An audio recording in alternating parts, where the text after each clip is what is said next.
सत्यखेला पक्षरु आपणको स्वागत।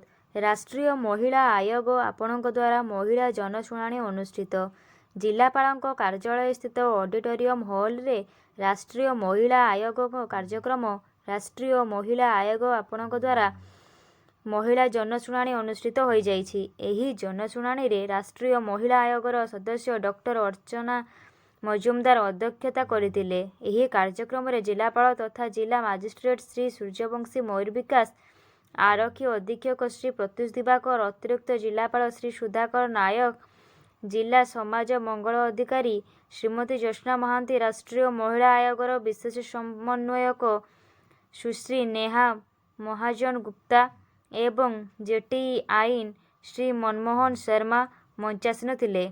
एही जनशुणाणी रे 6टी जिल्लारू मोट 50टी पूर्वरु पंजीकृत एवं 15टी वाक-इन मामला ग्रहण करा जायतिला।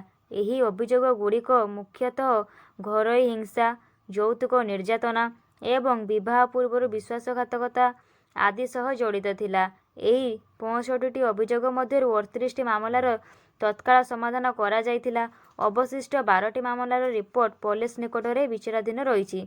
एही कार्यक्रम अवसर रे राष्ट्रीय महिला आयोगर सदस्या डॉक्टर अर्चना मजुमदार बालेश्वर जिला प्रशासन और पुलिस प्रशासन सहयोग एवं तत्परता को प्रशंसा करने संगे संगे घरोई हिंसार शून्य सहनशीलता उपरे गुरुत्वारोप देथिले। धन्यवाद।